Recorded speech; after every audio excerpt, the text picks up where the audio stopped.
Hello everyone, welcome करती हूँ आप सभी लोगों का आज के ब्लॉग में। और हम कर रहे हैं यूपी टीजीटी पीजीटी की प्रिपरेशन और हमारा सब्जेक्ट है एसएसटी।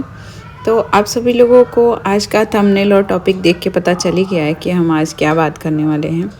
तो आज के ब्लॉग में मैं इसी टॉपिक पे बताने वाली हूँ कि हमारा सिलेक्शन होगा या नहीं। सभी लोग डरे हुए हैं और हम जहाँ रह रहे हैं या हमारे जिस भी सोसाइटी में हम रहते हैं, तो बहुत सारे लोग रेगुलर बेसिस पे ये कमेंट कर देते हैं कि मतलब मोस्टली नेगेटिव कमेंट ही करते हैं जब भी कोई एस्पिरेंट होता है और प्रिपरेशन के दौर में रहता है। तो यही कि सिलेक्शन होगा या नहीं होगा, या क्या पढ़ रही है, या ऐसे।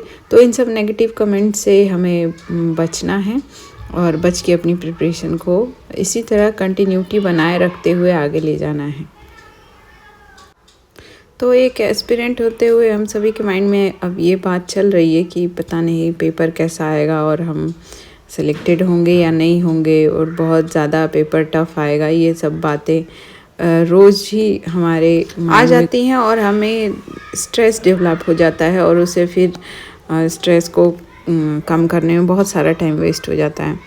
तो इसलिए आप अब क्या करिए, जितने लोग भी रिवीजन के दौर में हैं, तो मैं ये सजेस्ट करूँगी कि आप लोग एक एक करके मतलब वीक में 2 टेस्ट कम से कम लगाइए। जो प्रीवियस ईयर के पेपर्स हुए हैं उन्हीं को लेकर लगाइए। जैसे कि आज मैंने लगाया था 2011 का क्वेश्चन पेपर और उसका फिर एनालिसिस किया था।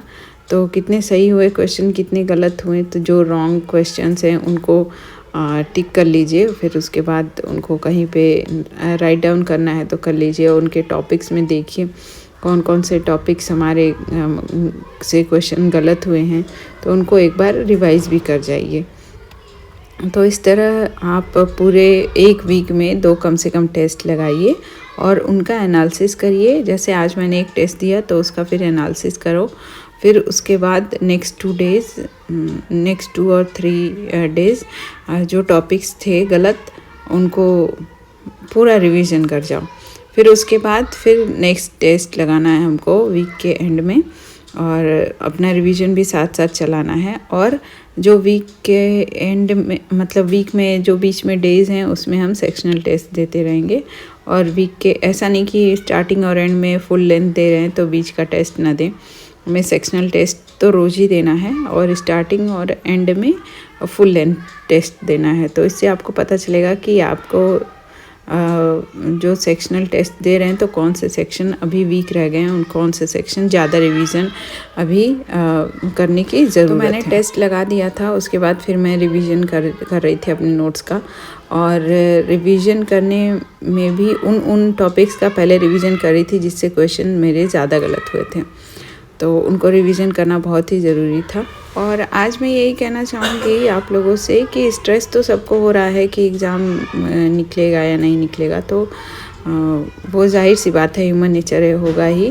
बट आप एक एक स्टेप करके जितने भी बेसिक चीज़ें हैं, जैसे कि पहले सिलेबस कंप्लीशन, फिर उसके बाद उसका रिवीजन, फिर सेक्शनल टेस्ट, और फिर सेक्शनल टेस्ट के साथ जो भी सेक्शन वीक हैं उनका रिवीजन, और फिर उसके बाद फुल लेंथ टेस्ट भी देना बहुत ज़रूरी हो गया है अब।